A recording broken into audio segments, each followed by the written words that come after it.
네, 반갑습니다. 김초롱입니다.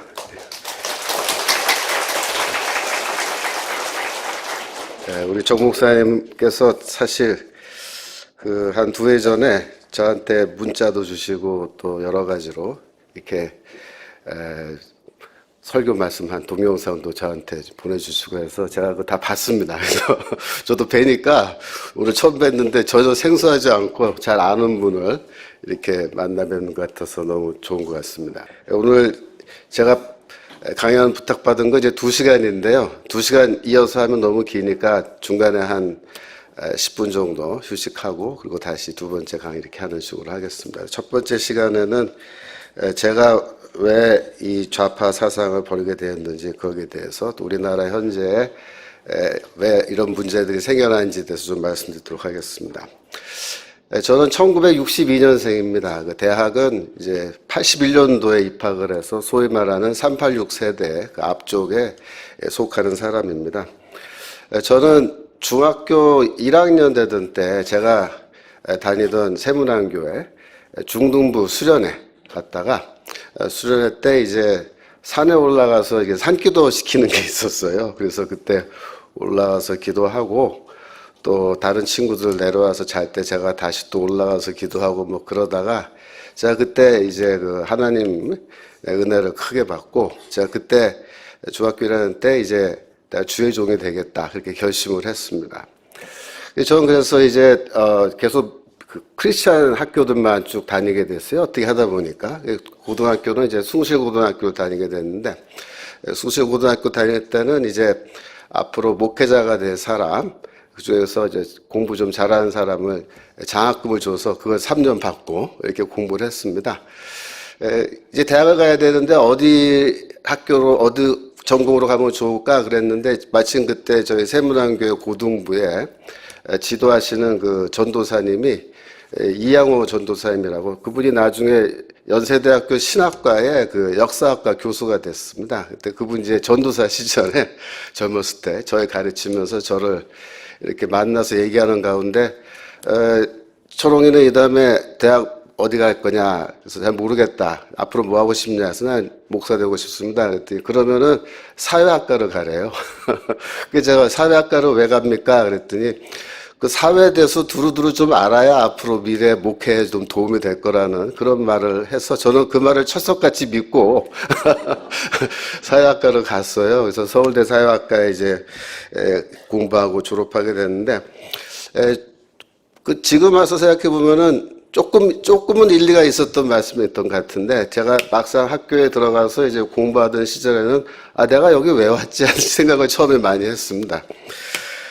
저는 그 학교에서 공부할 때 이제 사회학 중에서는 저는 주로 관심이 갖는 거는 이 예술사회학이나 문화사회학 그런 게 좀 많이 관심을 가졌고요. 제가 원래 대학교 때 이제 동아리 활동하는데 이 운동권 그 노래 부르는 그런 서클이 있어요. 동아리, 메아리라고. 제가 거기서 이제 회원으로 활동하면서 뭐 아무래도 그런 쪽으로 많은 관심을 갖게 됐습니다.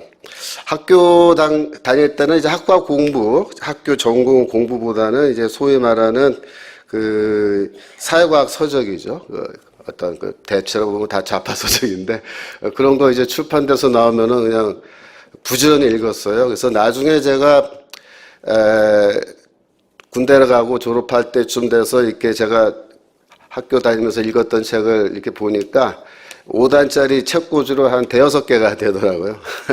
근데 미국 유학 갔다 오니까 저희 부모님이 이사 다니면서 다 갖다 버려가지고 지금은 책이 많이 없어졌습니다만 하여튼 그때 열심히 이제 그런 책들을 읽고 그랬습니다. 제가 83년도 초에는 이제 학교에서 그 메아리 노래책 그 이제 제가 편집을 했어요. 그래서 편집해서 그거를 출판해서 이제 전국적으로 이제 보급을 했더니 그게 이제 좀 문제가 됐어요. 치안본부에서 이제 연락이 와가지고 형사가 저를 만나러 와서 이틀 동안 저를 따라다니면서 뭐 그러더니 좀 있으니까 학교에서 지도 휴학이라고 이제 학생의 의사와 관계없이 강제로 이제 휴학을 시키는 겁니다. 그러면 뭐 한 일주일 만에 영장이 나와요. 영장 나오면은 신청 검사 없이 바로 그냥 현역 입대입니다. 그래서 전방부대로 보내게 돼 있어요. 저는 그래서 강원도 철원에 있는 3사단 백골부대 23년대 3대대 10대대 1소대 1분대에서 제가 소총수로, 그래서 5번 소총수부터 이제 8번 부분대장까지 다 하고 이렇게 제대를 했습니다. 그때는 이제 군대 보안장교죠. 연대 보안장교가 이제 저를 이제 관리합니다. 그래서 소위 말하는 특수학적 변동자라고 이제 병무 카드에 빨간 도장이 팍 찍혀 있어요.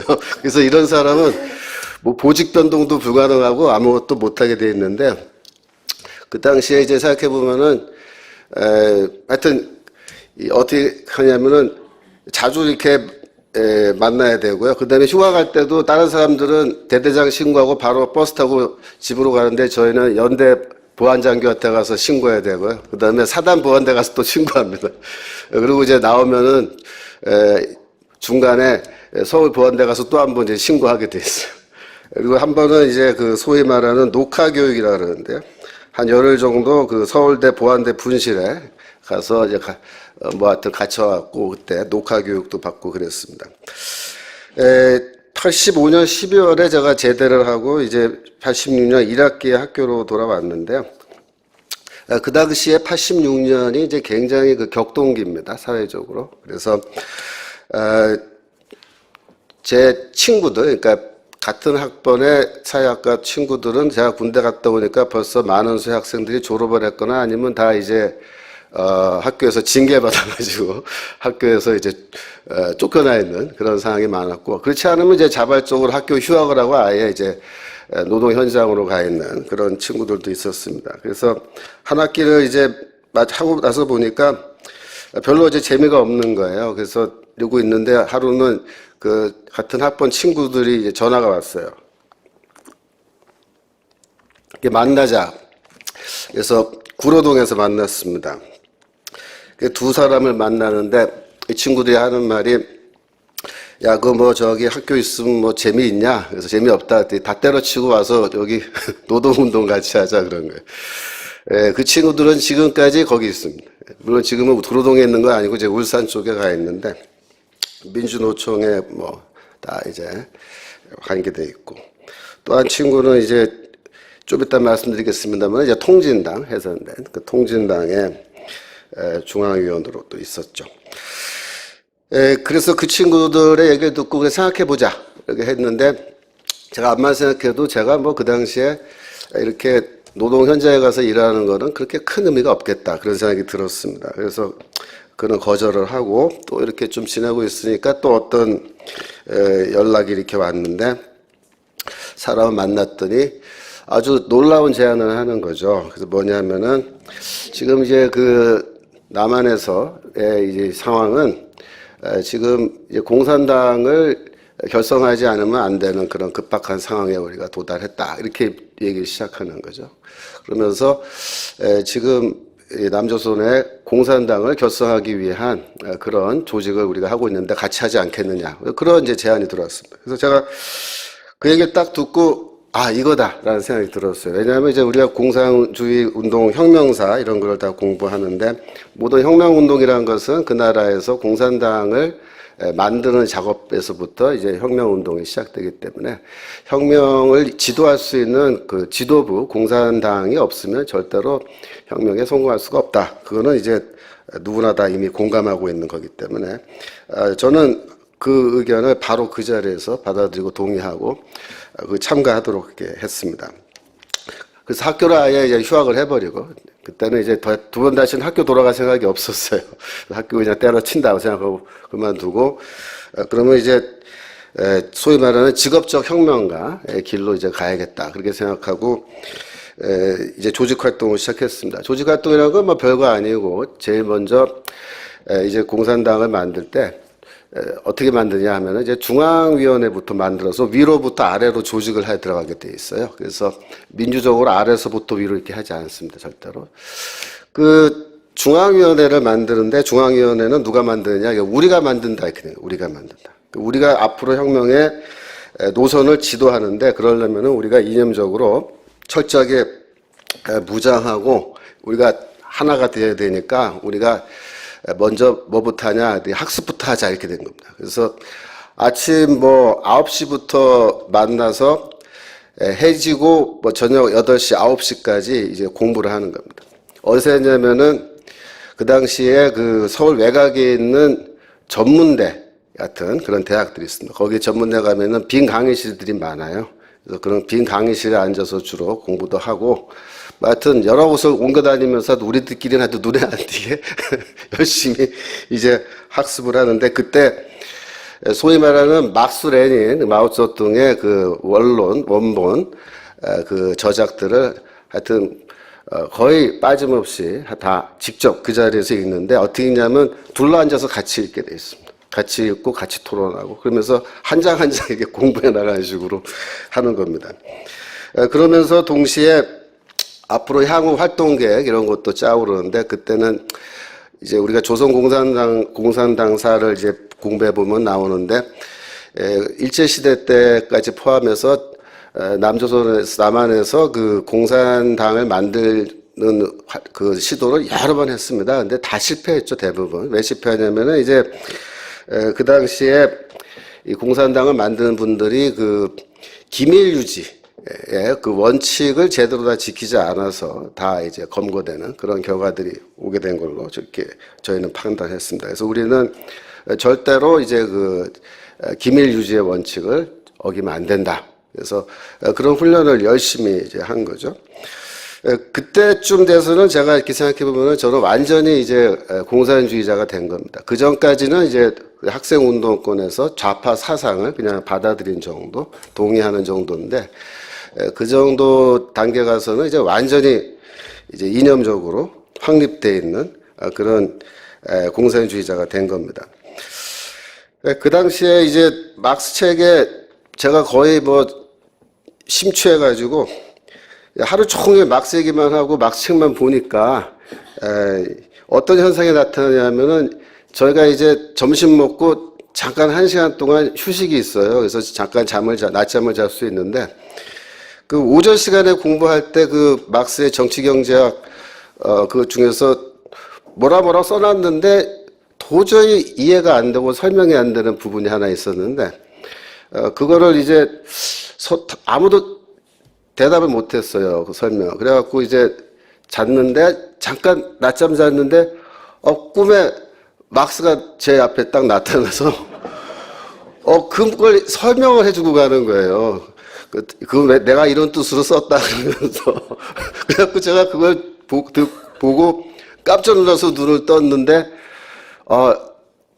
꿈인지 생신인지 하여튼 생생한 거예요. 다 기억이 나는 거예요. 그래서 그 같이 있던 사람들한테, 내가 방금 막스한테 설명 듣고 왔는데 아까 우리가 이거 못 이해 안 됐던 거 이런 뜻이다 이렇게 설명하니까 다들 눈이 동그래져가지고 그 말이 맞는 것 같다고, 그렇게 설명하면 딱 떨어지는 설명이다 그러면서 이제 뭐 할 정도로 열심히 했었습니다. 그런데 이제 모든 것이 다 잘 진행되고 우리가 이제 이걸 만들면은 우리는 조직을 항시적으로 잘 유지하기 위해서 중앙위원회는 뭐 예를 들어서 연해주라든가 혹은 중국 쪽에 우리가 본부를 두고, 중앙위원회 본부를 두고 이제 활동을 해야겠다, 뭐 그렇게 생각을 하고 있는데, 갑자기 내부에 이제 논쟁이 시작된 겁니다. 내부 논쟁은 그 토론 시간에 어떤 한 분이 뭐라고 얘기하는데, 얼핏 들어보니까 이게 주체 사상, 그러니까 주사파의 주장을 슬쩍 얘기하는 거예요. 저희는 딱 들으면 알거든요. 주사파, 주체사상도 다 우리가 웬만큼 봤기 때문에. 주체사상이라는 것은 우리가 뭐 물론 정통 막스주의와 동일한 종류의 공산주의 이념이 아니냐 그렇게 보시겠습니다만은, 사실 그 당시에 이제 제가 철저한 그 막스주의 입장에서 봤을 때는 주체사상이라는 것은 상당히 왜곡되어 있는 잘못된 공산주의 이론이다. 저희는 그렇게 판단을 한 거죠. 예를 들어서 사람이 모든 것의 주인이며 모든 것을 결정한다, 이런 말이 이제 주체사상 원론 그 두 번째 페이지인가 딱 나와요. 읽으면. 그러면은 사람의 모든 것이 주인이며 사람이 모든 것을 결정한다?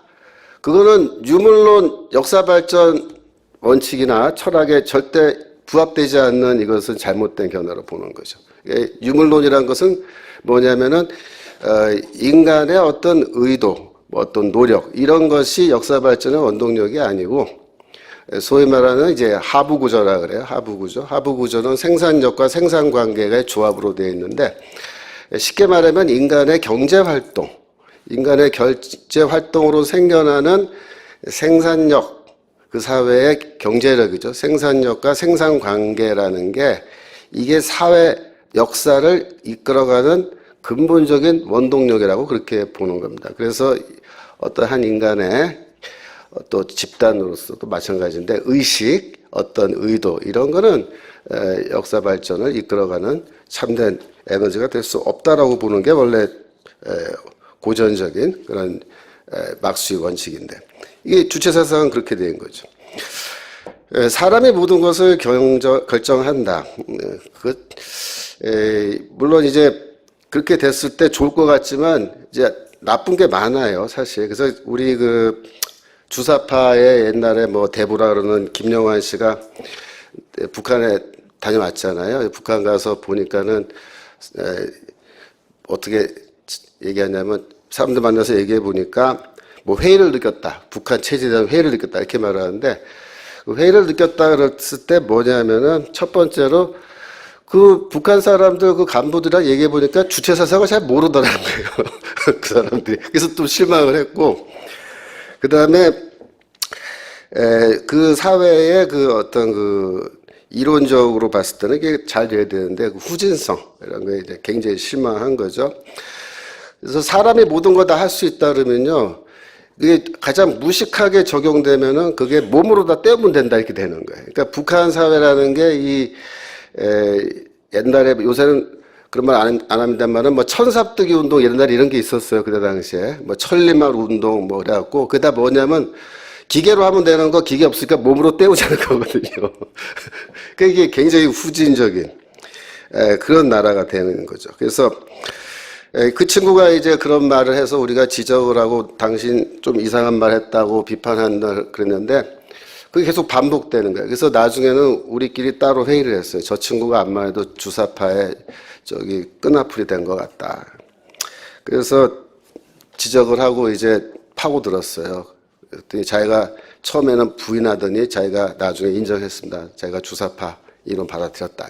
그러니까 처음부터 주사파는 아니었는데 중간에 이제 누군가가 그 친구를 이제 접촉을 해가면서 주사파로 끌어들인 거예요. 이게 고전적인 형태의 주사파가 조직을 말아먹는 방식입니다.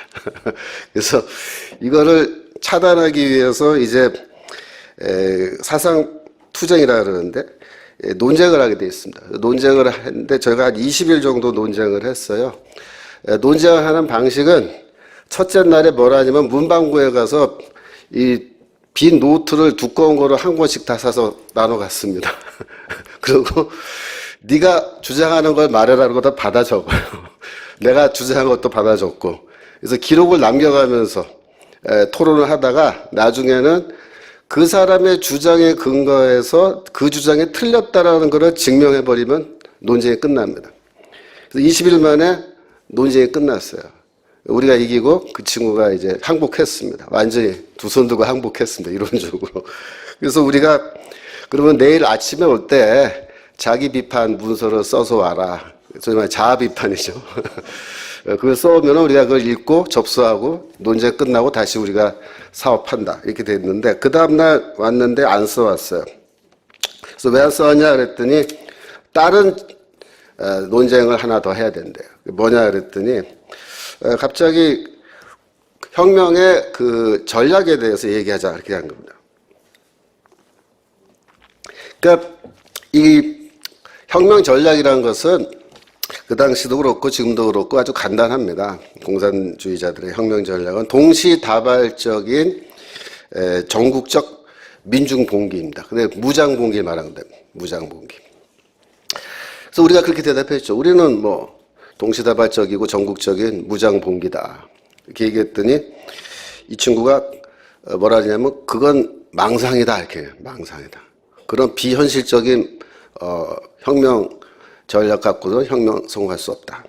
왜 그러냐? 그랬더니 이 80년에 이제 광주 사태는 운동권에서는 그거는 무장봉기라고 합니다. 민중무장봉기로. 근데 민중무장봉기를 했는데 결국은 실패했다는 겁니다. 왜 실패했냐면 이 정규군이 압도적인 화력을 앞세워서 진압을 하고 들어올 때 이 시민군이 아무리 무기고를 털어서 무장하고 뭐 장갑차를 가져다가 뭐 이렇게 해도 이게 열세라는 거죠, 도저히. 그래서 더구나 이제 이 주사파들은 이제 미국을 미제국주의라 그러면서 미제국주의의 압도적인 군사력, 뭐 항공모함까지 동원해서 이렇게 하면은 어떻게 민중무장봉기에서 그 당해낼 수 있냐 이렇게 얘기한 겁니다. 그래서 우리가 그러면 너는 뭐 뾰족한 방법이 있냐? 그랬더니 있다는 거죠. 뭐냐? 그랬더니 북쪽에 있는 무력을 동원하면 된다. 이렇게. 북쪽에 있는 무력이 이제 인민해방군이고요. 그 인민해방군을 동원해서 단기간에 걸쳐서 이 위아래에서 합세해가지고 이렇게 아래에서는 무장봉기 일으키고 위에서 밀고 내려고 하면은 이거 단기간에 혁명을 완수할 수 있다. 그렇게 생각하는 겁니다. 그래서 처음부터 이 주사파들은 혁명 운동을 할 때 북조선 노동당과 긴밀한 협력하에서 이렇게 혁명 운동을 하게끔 그렇게 되어 있는 겁니다. 그러니까 주사파라는 이 사람들은 처음부터 종북 세력이 될 수밖에 없는 겁니다. 북조선의 무력과 또 북조선 노동당의 지도를 인정하고 그들과 협력해서 남조선 혁명 해방을 완수하겠다 이렇게 이제 생각하는 거거든요. 그런데 그 주장에 사실상 저희가 쉽게 반박이 안 되는 겁니다. 그러니까 혁명의 지도 노선이라는 거는 막스 레닌주의가 맞는데 구체적인 혁명 전략에 가서는 주사파들의 혁명 전략이 현실적이에요. 그래서 실제로 그 대목에서는 다 질 수밖에 없습니다. 논쟁에서. 그러니까 여러분들이 주사파가 그게 뭐 이론적으로도 뛰어난 이론도 아니고 그 사람들이 뭐 대단한 것도 아닌 것 같은데 어떻게 하다가 학생 운동이 다 주사파 운동이 됐냐. 이제 이게 굉장히 이상하게 생각되시잖아요. 그 이유가 그겁니다. 이 주사파 주체 사상이 이론적으로 우월해서가 아니고 이 한반도라는 상황이 이 주사파들이 보기에는 이 북한의 이 인민해방군을 동원해서 이 남한을 해방시키는 요 전략 외에는 실제로 과연 성공하겠느냐, 혁명운동이. 어렵다.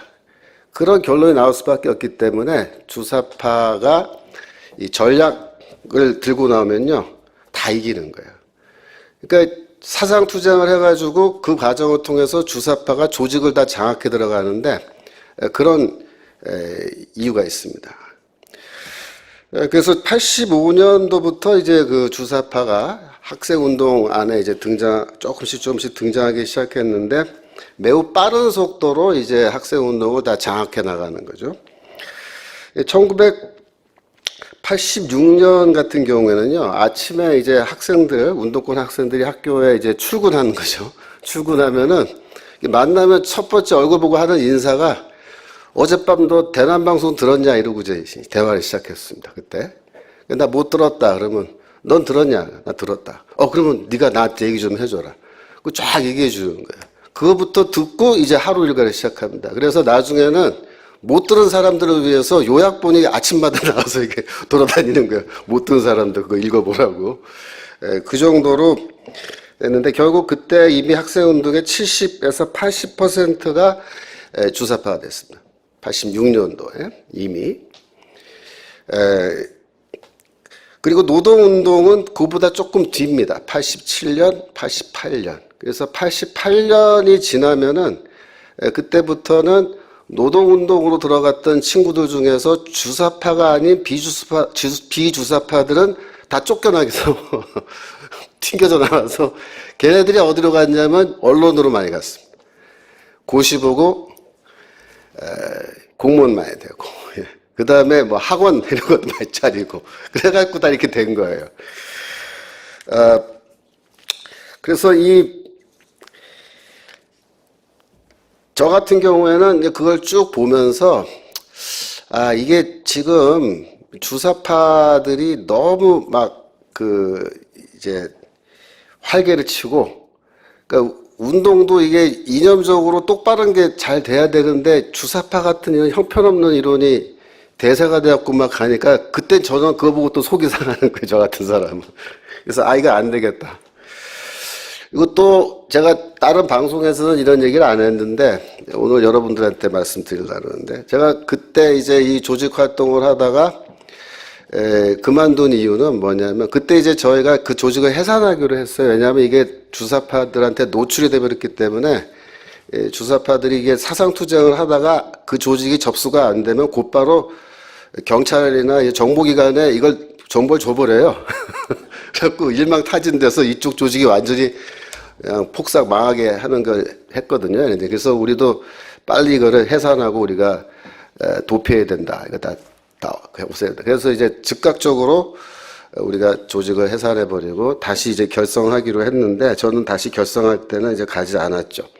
왜 안 갔느냐? 제가 그걸 운동을 쭉 하면서 한 가지 이제 새롭게 깊이 깨달은 게 뭐냐면 이런 겁니다. 그러니까 우리가 말로는 평등한 세상, 모든 민중들이 혹은 인민들이 잘 사는 세상, 그죠? 공산사회라는 걸 만들기 위해서 그런 목적 갖고 이제 이념 투쟁을 하기 위해서 거기 모였는데, 그 모여있는 사람들을 이렇게 만나서 가까이서 이렇게 생활을 하고 이렇게 거의 하루 종일 붙어 있는 거잖아요. 그러니까 이제 그걸 쭉 보면서 나중에 어떤 생각이 드냐면, 이게 어떤 혁명의 무슨 대의, 그런 것보다도 이게 굉장히 인간의 개인적인 욕망, 욕심, 본능, 그런 거에 기초한 활동이라는 게 이제 눈에 아주 많이 들어오는 겁니다. 그건 무슨 뜻이냐면은, 뭐 그런 말들을 이제 하는 거죠. 자, 우리가 지금은 여기서 쉽게 말하면 점심 먹을 돈도 없어가지고 이렇게 열심히 책은 읽고 있지만 돈 한 푼 없이 이렇게 우리가 고생하고 있는데, 이제 좋은 세상에 오면 좋은 세상에 오면 이제 저 강남에 있는 뭐 예를 들어서 고급 아파트 그거 다 우리 거고, 그 다음에 길거리에 굴러다니는 좋은 자동차 그거 다 우리가 하나씩 다 탈 거고, 그죠? 그 다음에 이제 삼성이나 뭐 대우, 현대 같은 대기업 그런 거 이제 다 쪼개가지고 작은 기업으로 만들어서 거기 다 이제 우리가 다 쉽게 말하면 CEO가 돼서 그거 다 우리가 운영하고 할 거니까 좀만 참자, 좀만 참자. 뭐 이런 말들을 막 하는 거예요. 저는 그런 말 들을 때마다 이거 결국 그거 하셨다는 거야? 그런 생각이 많이 들어서 회의가 많이 들었고요. 그 다음에 이제 그 혁명운동을 하는 사람들을 보면은 그 사람 댐댐이라는 게 있잖아요. 사람 댐댐이. 그걸 보면서 좀 실망을 많이 했습니다. 그래서 마지막에 이제 그 조직을 해산하기 전에 한 사람씩 돌아가면서 마지막으로 한마디씩 하고 헤어지자, 그렇게 제안을 해서 뭐 그렇다 하자. 그래서 이제 돌아가면서 쭉 얘기하는데 다들 뭐 근사한 얘기하는 거예요. 뭐 이제 민중 해방의 그날에 우리 반갑게 다시 만나자고 이러면서 이제 얘기 막 하는데, 제일 마지막에 제 순서가 됐어요. 제 순서가 됐기에 저는 딱 한마디 했습니다. 그 혁명도 좋고 다 좋은데 먼저 인간이 되자. 인간이 돼야지 이래갖고는 안 된다. 자, 그걸 손을 떼고 나와서 이제 다시 집에 돌아와서 앞으로 이제 어떻게 하면 좋을까 이제 고민하던 중에 뭐 신문 기자로 갈까 그런 생각도 해서 신문 기자 시험 준비도 겨울방학 내내 한번 해보고 했었는데, 하여튼 하나님께서 정말 계시를 통해서 저에게 다시 말씀하셔가지고 다른 거 다 하지 말고 신학교 가야 된다.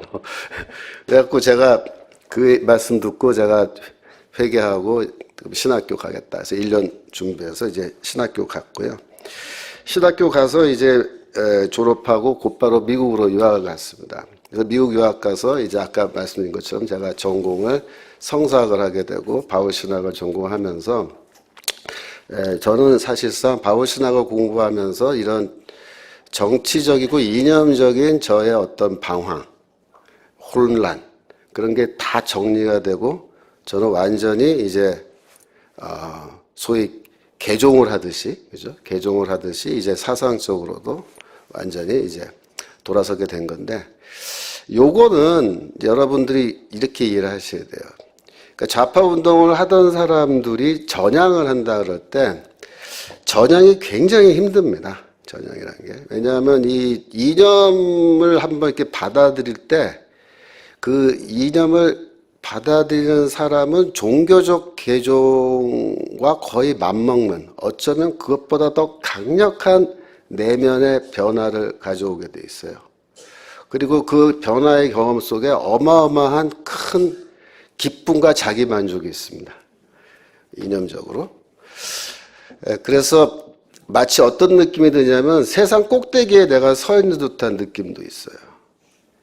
그 이론을 쫙 공부하다 보면요, 어느 순간에는 내가 지금까지 읽어온 모든 책의 모든 내용들이 한꺼번에 쫙 염주알 끼듯이 정리가 되면서 이 지식이 다 쫙 정리가 되는 순간이 오는데, 그 순간에 이런 경험을 합니다. 어마어마한 기쁨이 있고 거기에 엄청난 자기 확신이 생깁니다. 그래서 그게 에너지가 돼서 평생 동안 직업적 혁명가로 살아가는 거거든요. 그런데 그거를 또 무너뜨려야지만이 이게 전향이 되는 건데 쉽지 않습니다. 그리고 이게 A에서 B로 건너가려면요, 이 B라는 게 있어야지 A를 버리고 B로 갈 수가 있어요. 저는 다행히 이제 신학 공부하고 바울 신학 하니까 A를 버리고 제가 B로 넘어갈 수가 있는 거죠. 이쪽에 확실한 게 또 있으니까. 모든 거 다 설명할 수 있는 체계적인 이론이나 체계가 있으니까. 근데 대부분의 이 좌파 학생 운동한, 이념 운동한 사람들은 이 건너갈 수 있는 새로운 땅이 없는 겁니다. 그래서 대부분 이거를 그만두고 손을 떼고 나와도 완전히 건너가야 이걸 버리고 이쪽으로 오는 건데, 건너갈 그 나라가 없기 때문에, 건너갈 땅이 없기 때문에 중간에서 엉거주춤하게 멈춰 있는 겁니다. 그래서 대부분 정치적으로 보면은 암만 잘 돼봐야 사민주의, 사회민주주의 정도에 와서 딱 중단되게 돼 있습니다.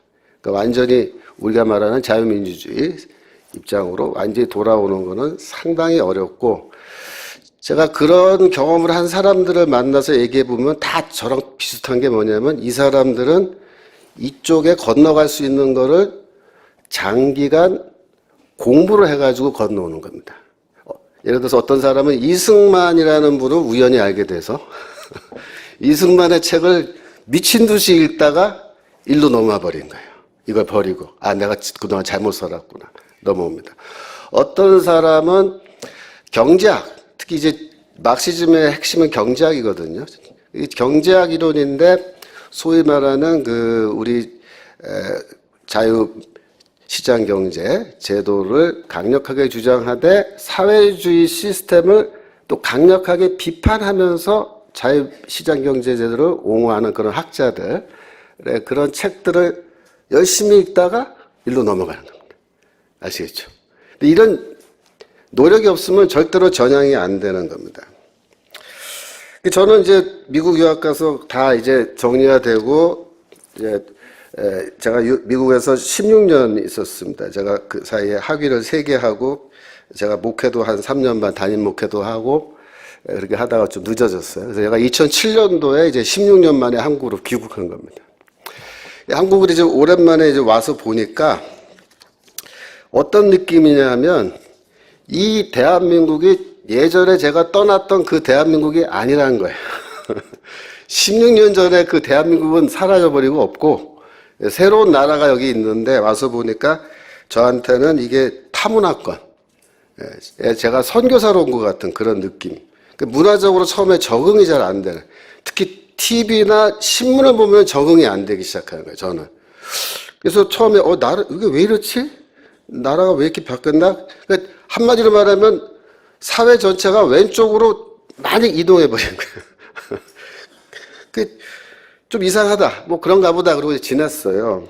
그래서 저는 뭐 이미 정치 문제 이런 거에는 관심 끈 지가 오래고 저는 이제 순수한 말로 바울시나 연구에만 제가 집중하기로 했기 때문에 조용히 학교에서 강의하고 이제 연구하고 논문 쓰고 그러면서 이제 지냈는데요.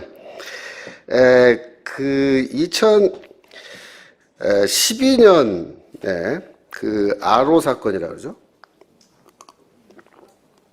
그 이석기 통진당 아로 사건이 발생하면서 제가 그때 이거 지금 굉장히 심각한 상황이구나 하는 거를 그때 이제 깨닫게 된 겁니다. 왜냐하면 그 2012년 5월인데요. 지금부터 한 6년 전이죠. 근데 RO가 뭐냐면 Revolutionary Organization, 그래서 혁명가 조직입니다. 직업적 혁명가 조직, 타칭 혁명가 조직들인데 이분들이 합정동에 있는 어떤 카톨릭 성당에서 모임을 한 거죠. 몇 명 모였습니까, 그날? 130명이 모였습니다. 130명.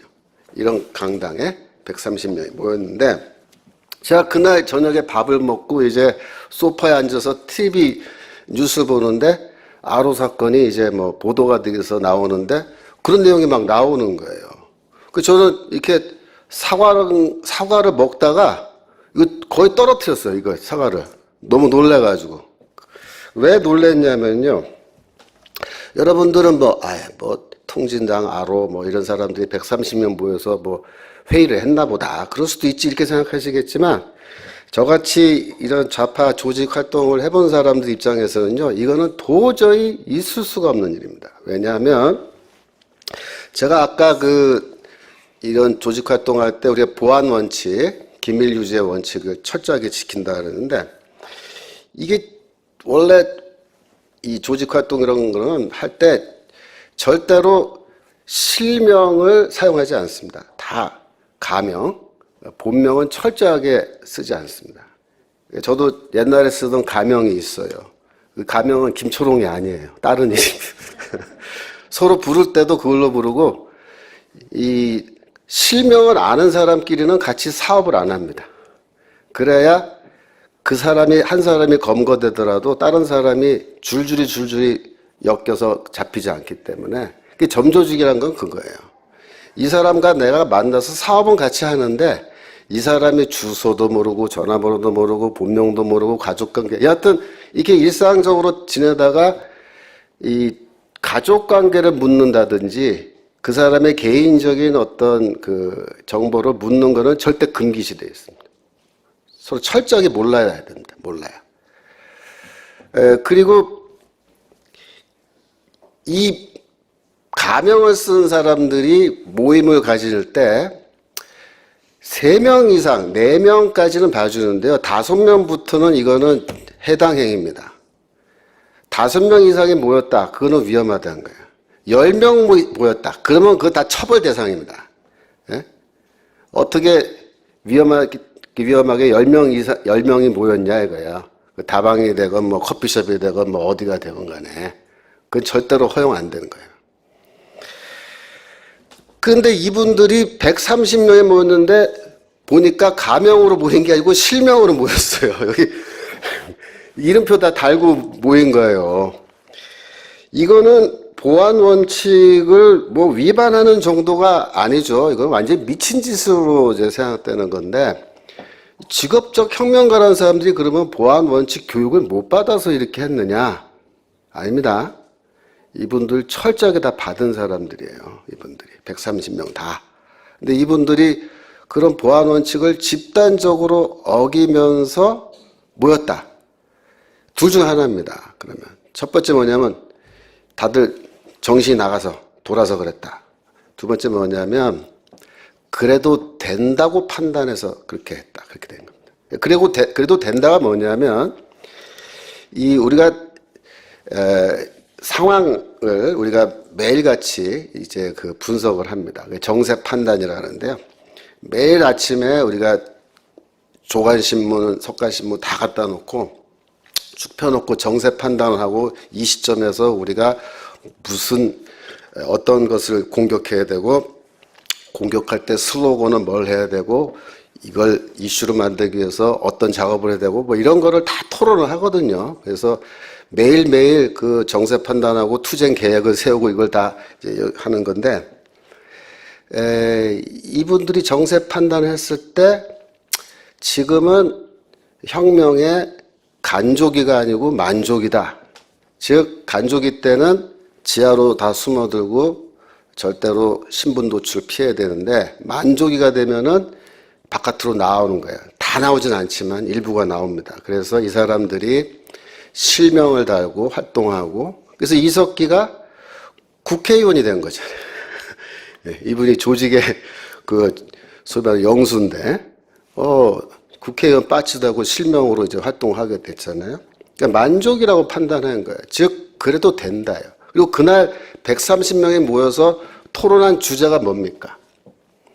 뭐냐면, 머지않아 곧 남조선에서 혁명적 상황이 발생할 건데, 그런 상황이 발생했을 때 우리 개개인의 활동 지침, 그거를 확인하기 위해서 모인 거예요. 그래갖고 그날 이야기 나온 것 중에 뭐 압력밥솥 사용해서 폭탄 만드는 법, 그죠? 사제 권총 만드는 법 이런 거 해가지고 통신시설이나 뭐 철도라든가 또 상수도 뭐 이런 거 다 파괴하고, 그렇게 해서 남한 내에서 이제 그 혼란을 일으키는, 폭동을 일으킬 수 있는 그런 기본적인 활동을 하려고 그걸 확인하기 위해서 그날 모인 거거든요. 그러니까 이분들은 북쪽이랑 교감이 있는 분들이에요, 없는 분들이에요? 당연히 있는 분들이에요. 있는 분들인데 북쪽의 교감을 잘 갖고 있는데 그분들이 그 정도의 회의를 할 정도면요, 이미 우리 사회가 지금 완전히 위기 가운데 이미 들어갔다라는 거를 그냥 보여주는 거란 말이에요, 이게. 그래서 저는 그거 보고 이제 깜짝 놀란 거죠. 야, 큰일 났구나, 이거. 우리 사회가 지금 여기까지 와 있나. 그날부터 저는 이제 걱정이 돼서 솔직히 좀 잠이 안 오기 시작하는 거예요. 제가 그런 사람들을 아예 모르면 편안하게 그런 뉴스 보고도 잠을 잘 텐데, 저는 그런 분들하고 다 겪어봤기 때문에, 이 친구들을 아니까, 어떤 친구들인지. 걱정이 되고 이제 그런 거예요. 그래서 제가 지난번에 그 3년 전에 국정교과서 이제 그 정부에서 추진하기로 했을 때 제가 뭐 글을 쓰고 이렇게 하게 된 거는 이제 사실 그런 경험도 제가 했기 때문에 제가 더 이상 가만히 있으면 안 된다. 이 사회가 좀 경각심을 갖고 뭔가 좀 깨달아야겠다. 이제 그렇게 생각해서 활동을 한 겁니다. 우리나라가 지금 이런 위기에 처하게 된 가장 근본적인 이유는 이 이념에 대한, 공산주의 이념에 대한 그런 경각심을 다 잃어버렸기 때문입니다. 그걸 잃어버리게 된 데는, 그 과정에는 1987년 상황이 굉장히 중요한 상황입니다. 제가 거기에 대해서는 우리 펜앤마이크, 거기서 1987년이라는 영화에 대한 그 영화평 쓰면서 다 얘기를 했습니다만, 한마디로 말하면 그런 겁니다. 87년도에 대통령 직선제 투쟁을 주도한 그 주도 세력은 전대협 핵심 세력인데, 전대협 핵심 세력은 이제 거의 100% 주사파들로 채워져 있었거든요. 그래서 이 6월달, 5월달부터 계속 가두 투쟁 나갔었어요. 저는 그때 대학 4학년으로 이제 학교에서 그 신학교 입시 준비하려고 이제 성경, 그때 안 읽던 성경 열심히 읽고 있을 텐데, 그때 매일같이 가두 투쟁 나가는데 신문에도 보니까 나중에 넥타이 부대가 합류해가지고 이제 이게 전국적 시위가 돼서 결국 헌법 개정하는 거 이게 쭉 봤는데, 저는 그거 보면서도 저는 한 번도 가두 투쟁 나간 적이 없습니다. 왜? 그 주사파가 주도하는 건데 내가 거기 왜 나가냐. 그런 마음이었고, 두 번째, 그 투쟁이 성공하는 모습을 보면서 마음속으로 먹구름이 좀 이렇게 끼우는 거예요, 마음속에. 야, 이거 큰일 났다. 쟤네들이 주사파 애들인데 얘네들이 직선제 투쟁을 해가지고 나중에 어떻게 되냐면 민주화 세력이 돼버린 거예요. 민주화 세력.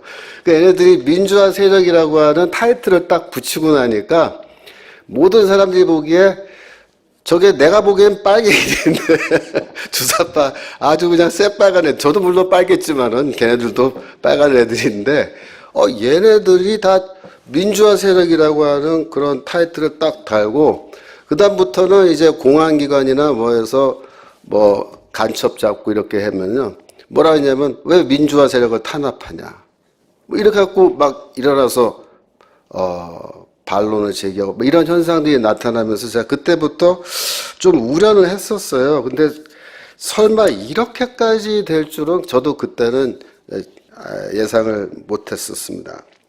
그래서 결국 87년 상황이라는 것을 계기로 해서 이 공산 세력입니다. 공산 혁명을 꿈꾸는 아주 전형적인 이런 이념적인 칼라 갖고 있는 세력이 우리 사회에 등장했는데 자생적으로 이분들이 87년 경험하면서 민주화 세력이 되고 그 이후에 이들을 끌어안고 누가?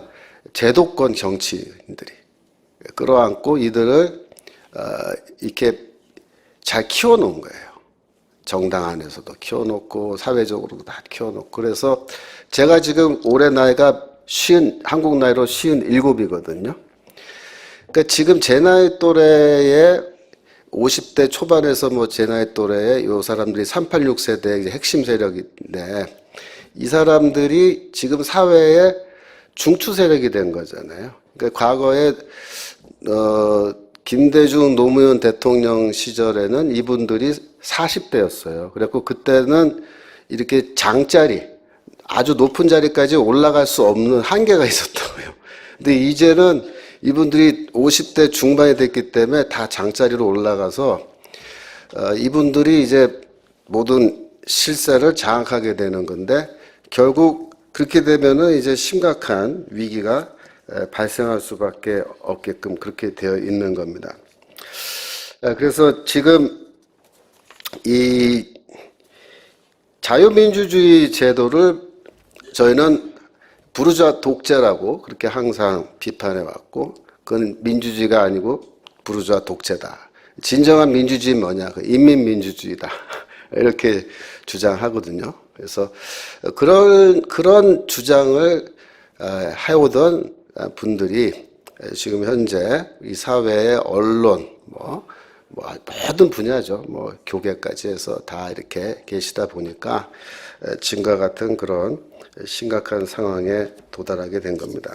그래서 지금 현재 이 사회주의를 굉장히 선호하고 사회주의 혁명을 반드시 한번 일으켜서 우리나라를 사회주의 국가로 만들어야겠다라는 것을 평생의 자기의 인생의 목표로 삼고 있는 그런 직업적 혁명가들이 있는 겁니다. 여러분 이석기 아로 사건 때 130명이 모였지만 130명 중에서 그때 구속된 사람은 5명도 안 됐어요. 125명은 지금도 계속 활동 잘하고 있고요.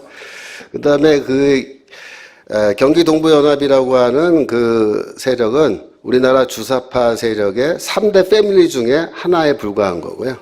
인천과 울산에 더 큰 패밀리가 있고 그 세 개 중에서 제일 질이 떨어지는 약간 조금 주사파인데 그 중에서 조금 좀 수준이 떨어지는 사람들이 그쪽 사람들이었군요. 그래서 사고 친 겁니다. 이렇게.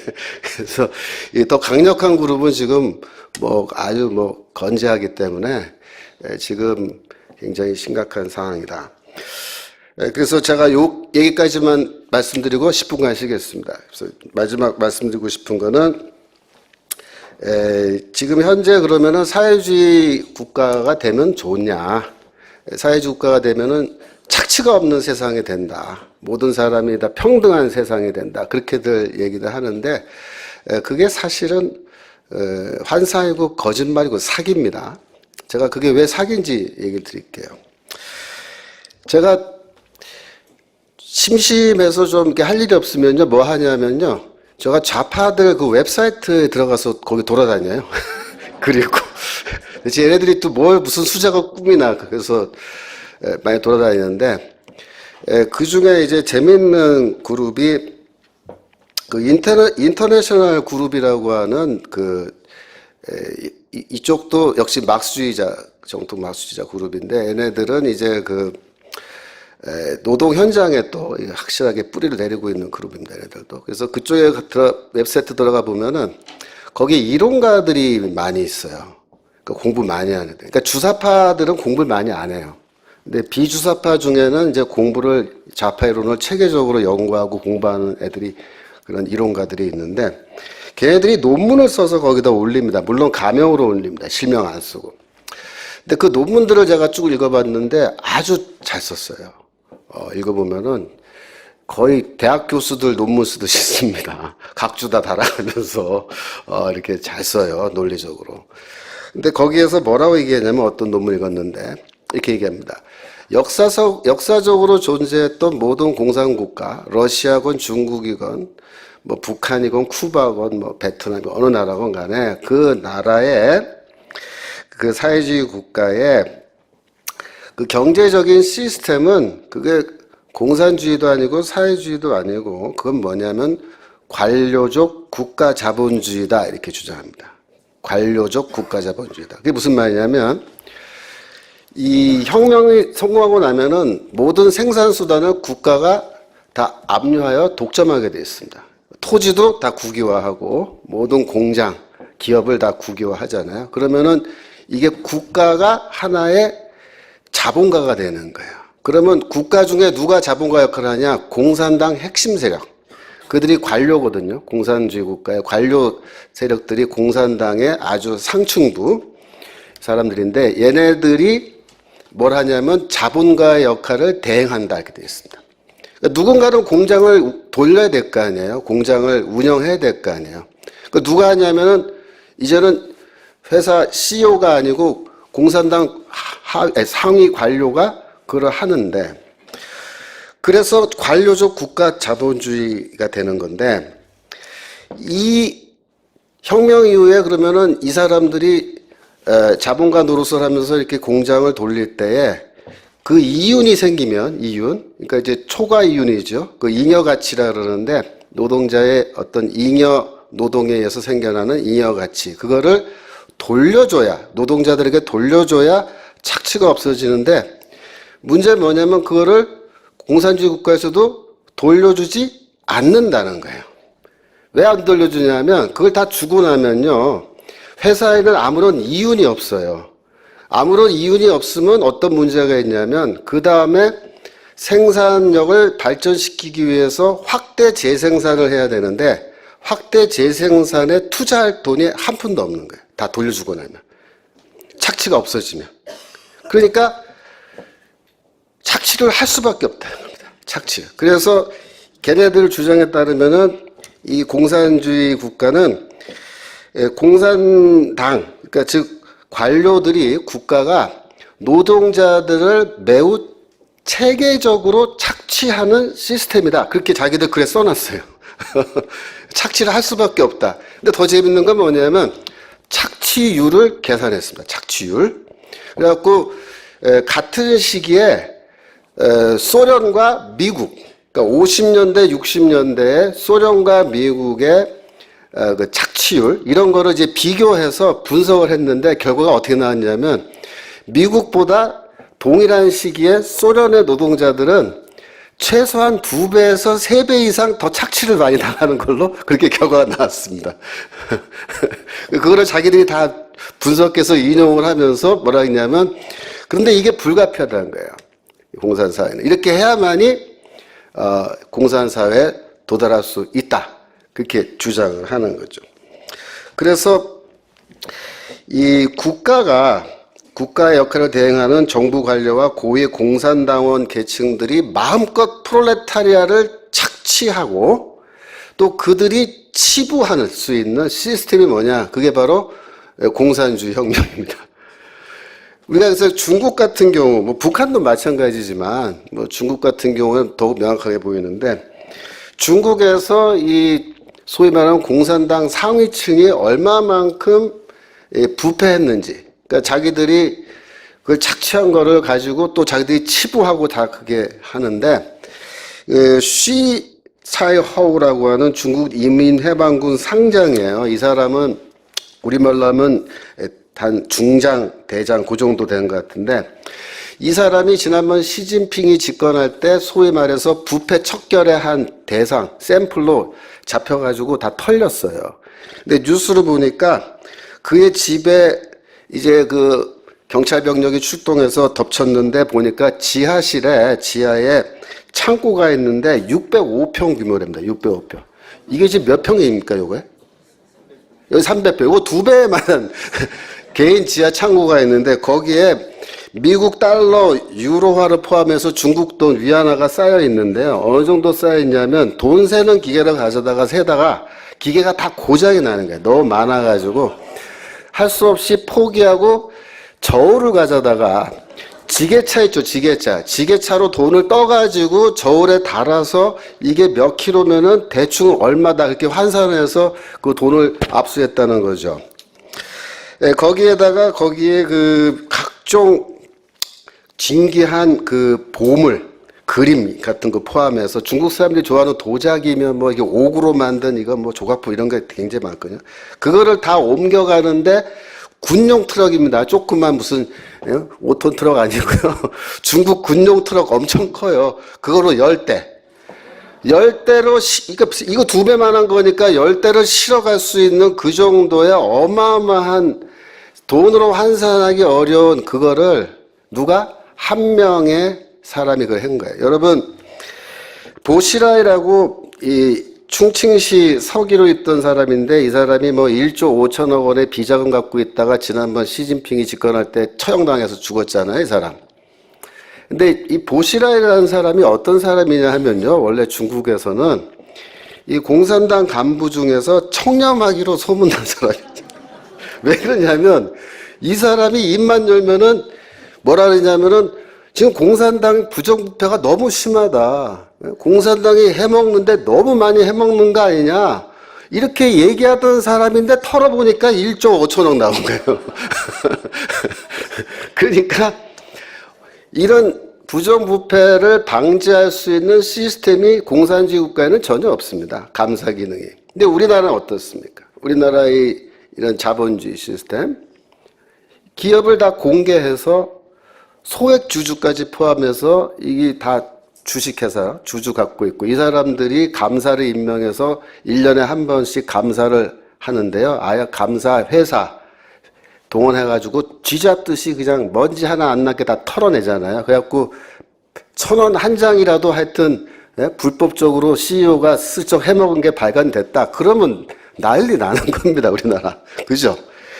예전에 그 이명박 대통령 그 누굽니까? 형님. 그 저기 이름이 예.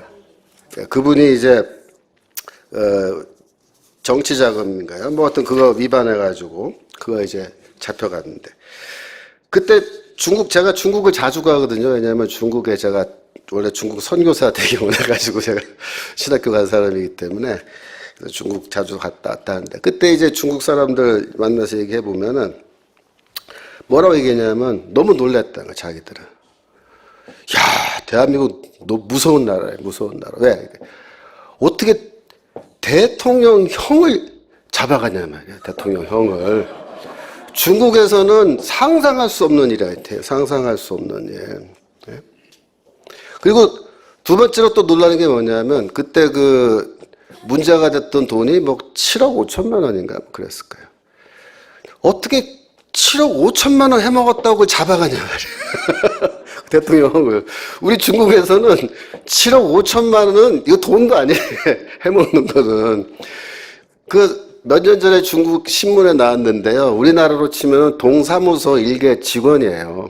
동사무소 일개 직원이 이거 해먹었는데 억대를 해먹어요. 억대. 근데 우리나라 돈 억이 아니고 중국 돈으로 억대. 그 신문에 난 적이 있어요. 그 정도. 도저히 이 부정부패를 컨트롤할 수도 없는 그런 시스템을 만들어 놓고 그런 나라를 만들어 놓으면 결국 어떤 일이 벌어지냐. 아까 제가 처음 말씀드렸죠.